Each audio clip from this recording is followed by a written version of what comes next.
வணக்கம் ட்ரேடர்ஸ். நம்ம இன்னைக்கு ஐசிடி டாபிக்ல ஒரு முக்கியமான டாபிக் தான் பார்க்க போறோம். That is internal and external structure. மார்க்கெட்ல வந்து மார்க்கெட் வந்து ஒரு ஸ்ட்ரக்சரோட தான் மூவ் ஆகும்.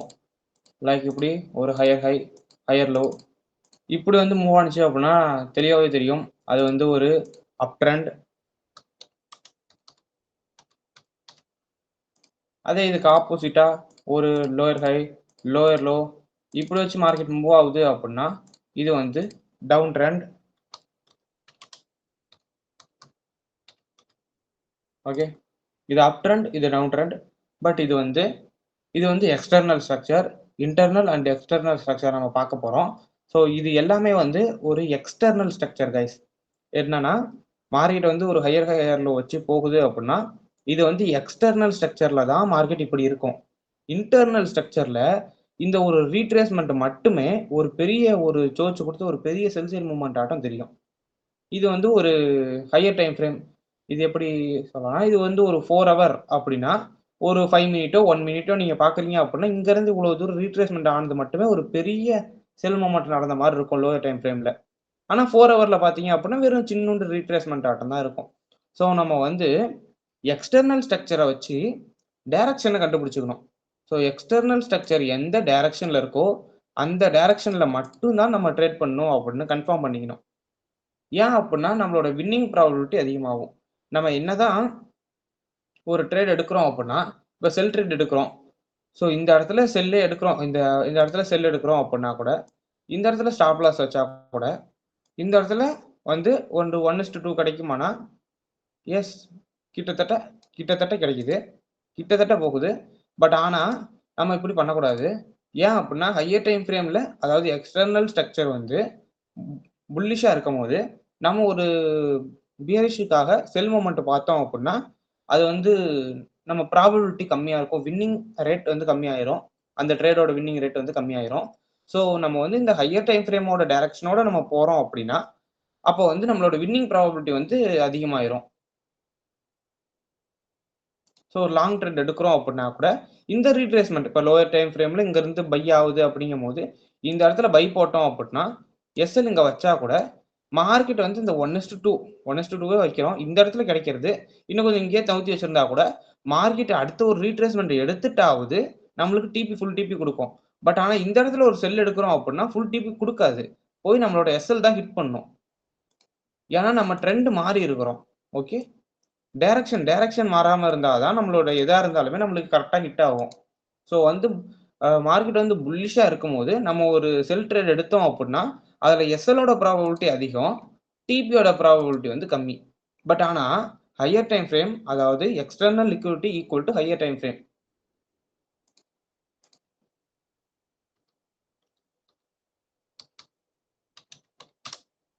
External equal to higher time frame and internal equal to lower time frame. Okay, இப்போ வந்து எக்ஸ்டர்னல் ஸ்ட்ரக்சர் வந்து ஹையர் டைம் ஃப்ரேம்ல பார்க்கணும். இன்டர்னல் ஸ்ட்ரக்சர் வந்து லோயர் டைம் ஃப்ரேம்ல தான் பார்க்கணும். இன்டர்னல் நம்ம எதுக்கு பார்க்குறோம் அப்படின்னா நம்ம என்ட்ரி எடுக்கிறதுக்கு தான். இந்த எக்ஸ்டர்னல் ஸ்ட்ரக்சர் வந்து நம்ம ஓவரால் மார்க்கெட் வந்து எங்க போகுது அப்படின்னு கண்டுபிடிப்போம். எக்ஸ்டர்னல் ஸ்ட்ரக்சரை வந்து ஹையர் டைம் ஃப்ரேம் ஸ்ட்ரக்சரை வச்சு மார்க்கெட் எங்க போகுது அப்படின்னு கண்டுபிடிச்சிருவோம். கண்டுபிடிச்சு டைரக்ஷனை கண்டுபிடிச்சிட்டோம் அப்படின்னாலே நம்ம என்ட்ரியும் அதே டைரக்ஷன்ல எடுத்தோம் அப்படின்னா வின்னிங் ப்ராபபிலிட்டி வந்து அதிகமாயிரும். அதுக்காக இன்டர்னல் இன்டர்னல் டைம் ஃப்ரேம் அதாவது லோயர் டைம் ஃப்ரேம்ல போய் இன்டர்னல் ஸ்ட்ரக்சர் பார்த்து லோயர் டைம் ஃப்ரேம்ல போய் இன்டர்னல் ஸ்ட்ரக்சர் பார்த்து நம்ம ஒரு ட்ரேட் எடுப்போம். இதுக்கு வந்து நம்ம இன்னொரு நிறைய கிரிட்டேரியா இருக்கும். நம்ம இந்த இடத்துல ஒரு பிடிஆர் எல்லாம் பார்த்து நம்ம ட்ரேட் எடுப்போம். அது அப்கமிங் வீடியோஸ்ல டீட்டெயிலா சொல்றேன் கைஸ். இப்போ லோயர் டைம் ஃப்ரேம் எப்படி இருக்கும்னு பார்ப்போம்.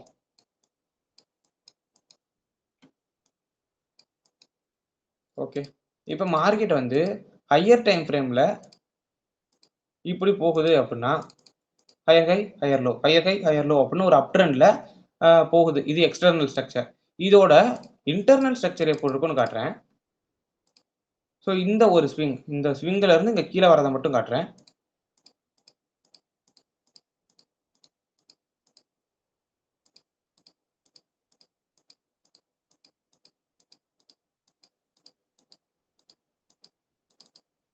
ஓகே. இப்போ இந்த இடத்துல இந்த மூவ்மெண்ட்டை மட்டும் காட்டுறேன் கைஸ். ஸோ ஹையர் டைம் ஃப்ரேமில் இந்த ஒரு இடம் இருக்குல்ல, ஸோ இதை மட்டும் இந்த ஒரு இடத்த மட்டும் லோவர் டைம் ஃப்ரேமில் இப்படி தான் இருக்கும். ஓகேங்களா? இப்போ வந்து higher time frame external liquidity பையில் இருக்குது, டோட்டலாக பையில் இருக்குது அப்படின்னா, டோட்டல் புல்லிஷில் இருக்குது அப்படின்னா, நம்ம வந்து இப்போ லோவர் டைம் ஃப்ரேமில் பார்க்கலாம். இது வந்து ஒரு 4 ஹவராக இருக்கலாம். ஓகே, இது வந்து ஒரு 4 ஹவர், இது வந்து ஒரு 1 மினிட்ல பார்க்குறோம். ஆர் இது டெய்லியில் இருக்குது, இது வந்து ஒரு 5 மினிட்ல பார்க்குறோம். இது ஹையர் டைம் ஃப்ரேம், இது லோயர் டைம் ஃப்ரேம். ஓகேங்களா? அப்படி பார்க்கும்போது லோயர் டைம் ஃப்ரேமில் நம்மளுக்கு இந்த இடத்துல சோர்ச் கிடச்சிருச்சு. மார்க்கெட் வந்து டவுன் ஆகுது அப்படின்னு தெளிவாக தெரியுது. இந்த இடத்துல வந்து மார்க்கெட் வந்து சோர்ச் கொடுத்துருச்சு. சோர்ச் கொடுத்து கன்ஃபார்ம் பண்ணிருச்சு, மார்க்கெட் நான் கீழே தான் போக போகிறேன் அப்படின்ட்டு. ஓகேங்களா? இப்போ நம்மளுக்கு தெளிவாக தெரியும், பிஓஎஸ் அண்ட் சோர்ச் வந்து தெளிவாக தெரியும் கைஸ்.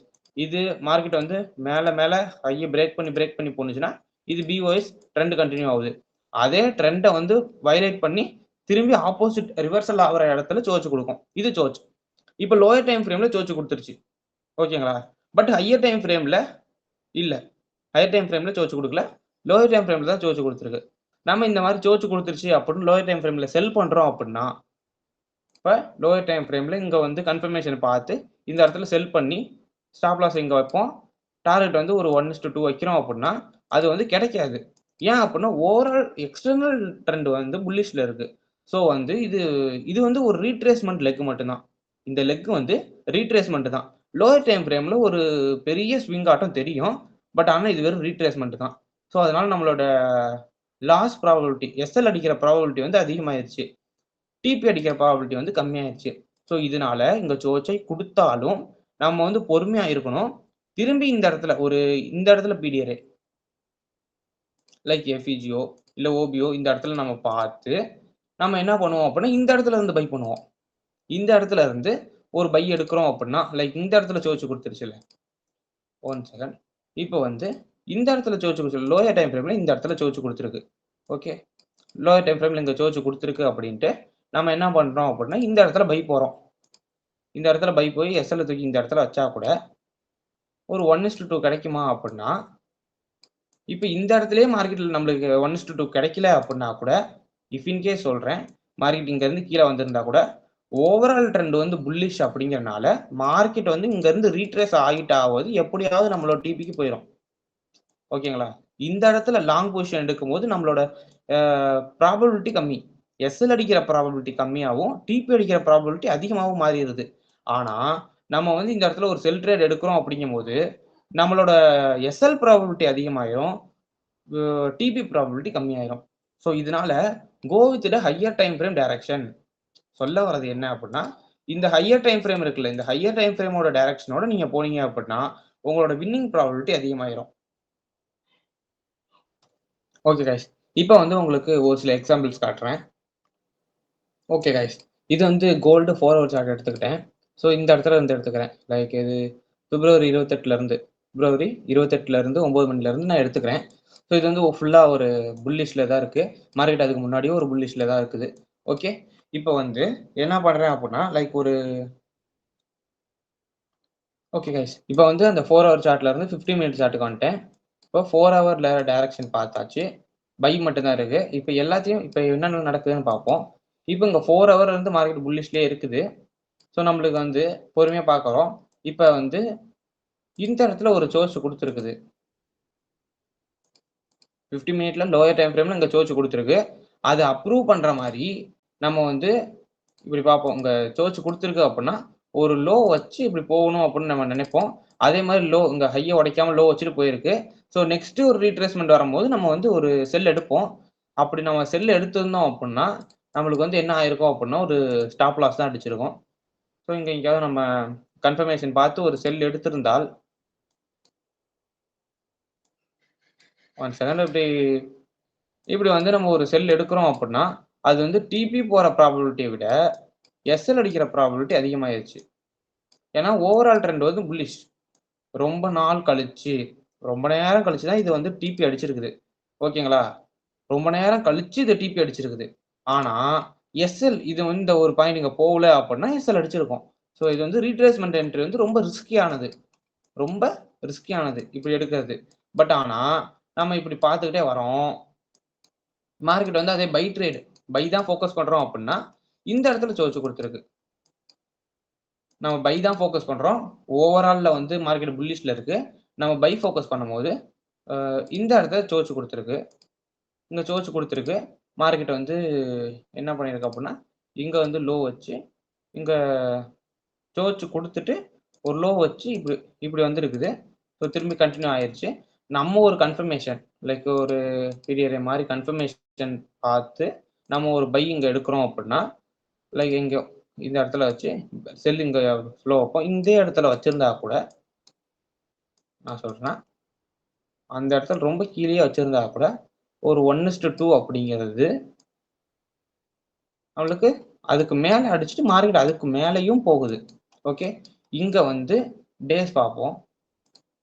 நம்ம வந்து இந்த இடத்துல செல் அடிச்சுட்டு இங்க வச்சு ஓகே. ஓ! இங்க எஸ்எல் அடிச்சிருச்சு. இந்த சோர்ஸ் பார்த்து இந்த இடத்துல எடுத்தது வந்து எஸ்எல் ஹிட் ஆயிருச்சு. இந்த இடத்துல கொஞ்சம் நவுத்தி வச்சிருக்கலாம். இங்க எஸ்எல் ஹிட் ஆயிருச்சு. இஃப் இன் கேஸ் நம்ம எஸ்எல்ல கொஞ்சம் பெருசா வச்சிருந்தா கூட, டிபி எத்தன நாள்ல அடிச்சதுன்னு பார்ப்போம். இந்த இடத்துல எடுத்திருந்தா கூட, கிட்டத்தட்ட உங்களுக்கு டிபி இந்த இடத்துல எடுத்திருக்கும். கிட்டத்தட்ட 5 நாள் 5 நாள் 17 மணி நேரம் ஆணுச்சு. இங்க இருக்க டிபி எவ்வளவு நேரத்துல ஹிட் ஆனுச்சுன்னு பார்ப்போம். ஏன்னா நம்மளோட இங்க பாருங்க, இது வந்து எஸ்எல் பக்கத்திலேயே மார்க்கெட் போகல. இது வந்து எவ்வளவு நேரத்துல? இது வெறும் ஒரே நாள்ல அடிச்சிருச்சு. ஒரு நாள் 19 மணி நேரத்துல அடிச்சது. ஓகே. இங்க வந்து உங்களோட டிபி டியூரேஷன் இவ்ளோ இருக்குது. இஃப் இன் கேஸ் உங்களோட எஸ்எல் கொஞ்சம் பெருசா உட்டிருந்து வச்சிருந்தீங்க அப்படின்னா, எஸ்எல் பக்கத்துல மார்க்கெட் போயிட்டு உங்களோட டிபி அடிச்சிருக்கும். ஓகே. ஆனா இது 5 நாள் நீங்க வெயிட் பண்ணணும். எஸ்எல் கிட்டயே மார்க்கெட் சுத்திக்கிட்டே இருந்திருக்குது. பயமா இருக்கும். சைக்காலஜிக்கலி அஃபெக்ட் ஆகும். ட்ரேட் குளோஸ் பண்ண வாய்ப்பு இருக்கு. ஆனா, இது மாரி ஒரு டைரக்ஷனோட போகும்போது ஒரு ட்ரேட் நீங்க எடுக்குறீங்க அப்படிங்கும்போது, இங்க வந்து இங்க என்ட்ரி எடுத்ததுலருந்து மார்க்கெட் வந்து இங்க தான் கன்சாலிடேட் ஆயிருக்கே தவிர, உங்க எஸ்எல் பக்கத்திலேயே வரல. ஸோ இதுதான் டைரக்ஷனோட நம்ம எடுக்கிறதுக்கு, டைரக்ஷன் இல்லாம ரீட்ரேஸ்மென்ட்ல எடுக்கிறதுக்கும் வித்தியாசம். ஸோ அதனால mostly go with the higher time frame direction. Not the higher time frame retracement. Higher time ஃப்ரேம்ல ரீட்ரேஸ்மென்ட்க்கு ஃபோக்கஸ் பண்ணாதீங்க. ஹையர் டைம் ஃப்ரேம்ல டைரக்ஷன் எப்ப கிடைக்குதோ, அப்போ மட்டும் போங்க. உங்க இது 1 நாள் 2 நாளுக்குள்ளேயே உங்களோட டார்கெட் ஹிட் ஆயிருது. 50 மினிட்ல என்ட்ரி எடுத்திருந்தா கூட. இது வந்து கிட்டத்தட்ட நீங்க 5 நாள் வெயிட் பண்ணியிருக்கணும். 5, 6 நாள் பக்கம் வெயிட் பண்ணியிருக்கணும். அது இல்லாம உங்களோட சைக்காலஜி இந்த இடத்துல நல்லாவே ப்ளே ஆயிருக்கும். இந்த எஸ்எல் இருக்குல்ல இங்கலாம் போயிட்டு, போயிட்டு வரும்போது உங்களோட சைக்காலஜி செம்மையா ப்ளே ஆயிருக்கும். பட் இங்க வந்து உங்களுக்கு சைக்காலஜி ப்ளே ஆகுற இடமே இல்ல. எஸ்எல் பக்கத்திலேயே போகல. ஸோ இது மாரி ஒரு ஹை ப்ராபபிலிட்டி ட்ரேட் மட்டும் தான் நம்ம எடுக்கணும். இங்க எடுத்தோம் அப்புட்ன்னா, எஸ்எல் பக்கத்திலேயே மார்க்கெட் போக்கூடாது. அது மாரி ப்ராபபிலிட்டியான ட்ரேட் நம்ம எடுத்தா மட்டும் தான், நம்ம சைக்காலஜியும் அஃபெக்ட் ஆவாது. நம்ம ஒரு நம்மளுக்குன்னு நம்ம எடுக்கிற ட்ரேடுக்குன்னு ஒரு சர்டைன் வின் ரேட்டோட நம்ம வந்து ட்ரேடிங்க வந்து ஒரு லைஃப் டைமா குரோத்தா கொண்டு போ முடியும். ஓகேங்களா? Okay guys. இது மாரி இன்னும் நெறைய இன்ஃபர்மேட்டிவ் கன்டென்ட்க்கு நம்ம பேஜ ஃபாலோ பண்ணிக்கங்க. நெக்ஸ்ட் வீடியோல நான் உங்கள மீட் பண்றேன். Bye guys.